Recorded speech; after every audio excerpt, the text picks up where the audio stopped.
Assalamualaikum warahmatullahi wabarakatuh.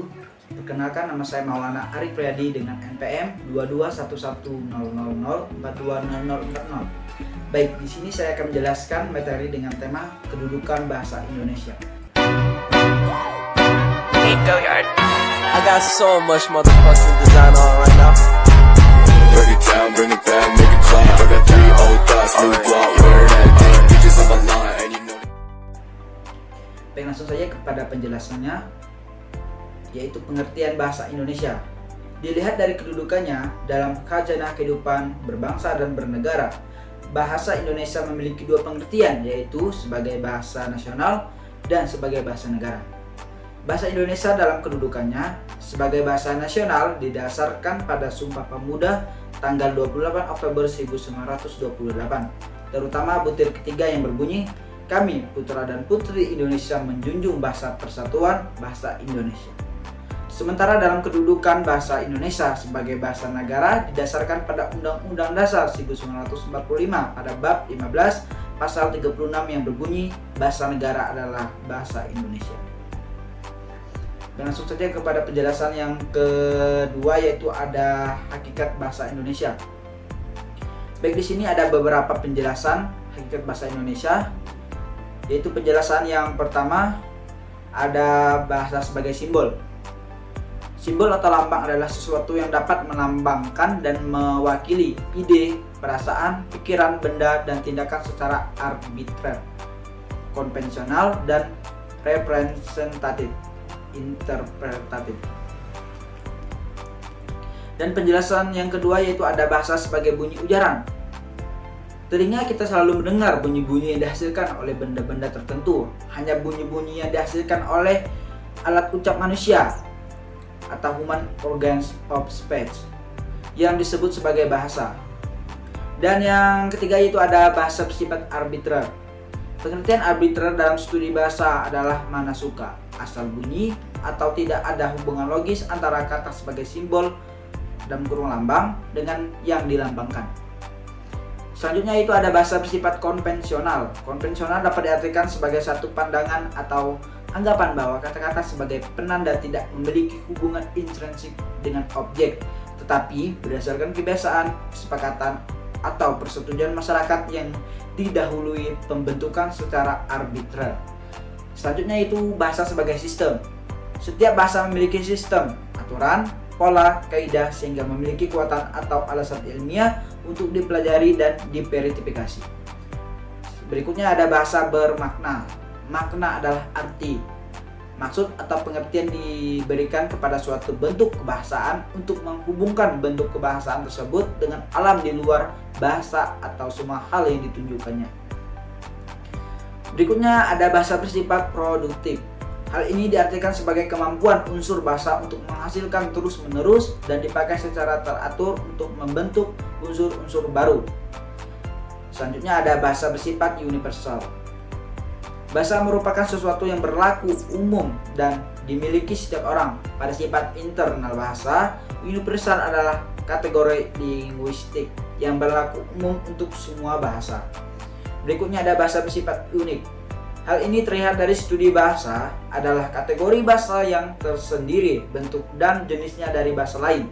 Setiap bahasa ada perbedaan dengan bahasa yang lain, meskipun termasuk dalam bahasa serumpun.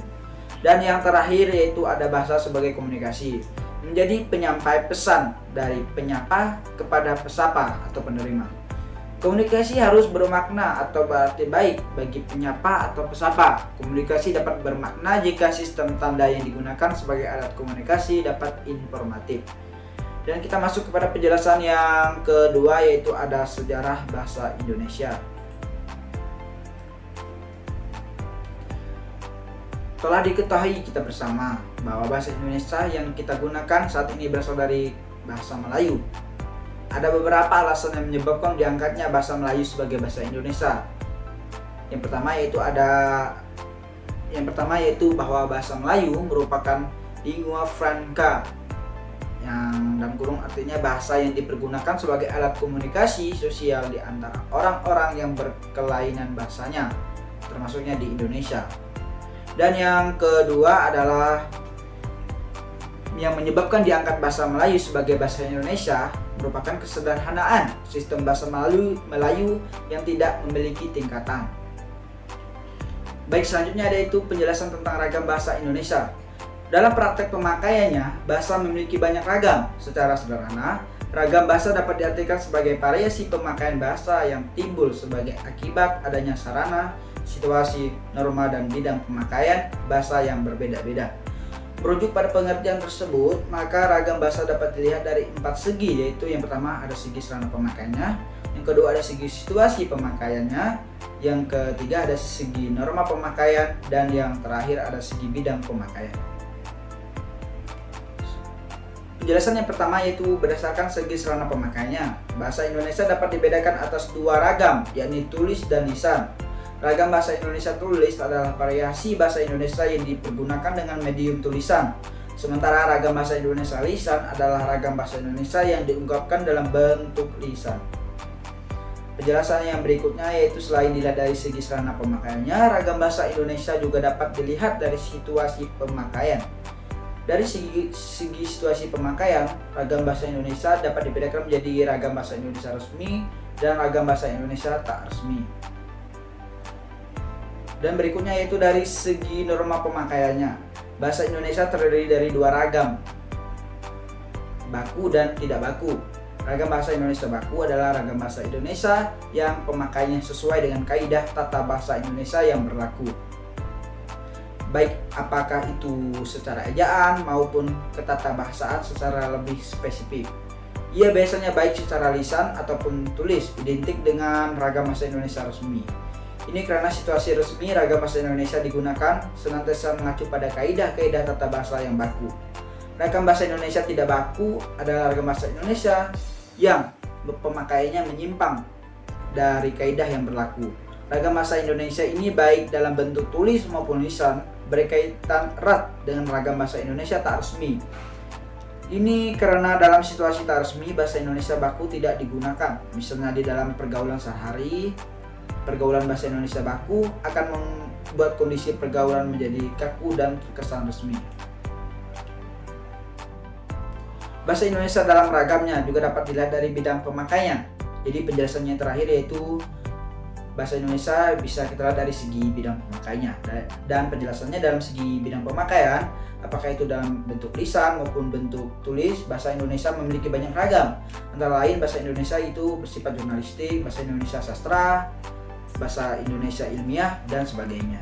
Ini karena banyaknya bidang kehidupan yang dimasuki oleh bahasa Indonesia dan setiap bidang tersebut memiliki ciri-cirinya masing-masing yang membedakan antara satu bidang dengan bidang yang lainnya.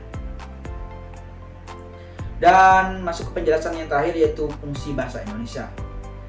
Fungsi bahasa Indonesia ada beberapa, yaitu yang pertama ada ekspresi diri, yang kedua ada alat komunikasi, yang ketiga ada alat integrasi dan adaptasi sosial, dan yang keempat ada kontrol sosial.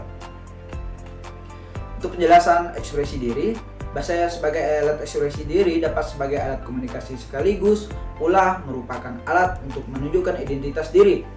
Melalui bahasa, kita dapat menunjukkan sudut pandang kita, pemahaman kita atas sesuatu hal, asal-usul bangsa dan negara kita, pendidikan kita, bahkan sifat kita. Yang kedua itu alat komunikasi. Bahasa sebagai alat komunikasi merupakan cara yang paling efektif untuk menyampaikan pikiran, maksud maupun tujuan kepada orang yang kita ajak komunikasi. Bahasa sebagai sarana komunikasi mempunyai fungsi utama. Bahasa adalah bahwa komunikasi ialah penyampaian pesan atau makna oleh seseorang kepada orang lain.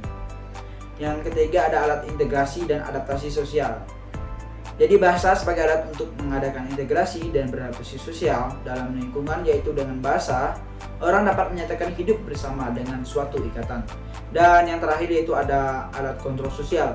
Bahasa sebagai alat kontrol sosial berfungsi untuk mengendalikan komunikasi agar orang yang terlibat dalam komunikasi dapat memahami masing-masing, mengamati ucapan, perilaku, dan simbol-simbol yang menunjukkan arah ke komunikasi. Baik, mungkin cukup sekian penjelasan materi dari saya. Kurang dan lebihnya saya mohon maaf. Wabillahi taufiq wal hidayah. Wassalamualaikum warahmatullahi wabarakatuh.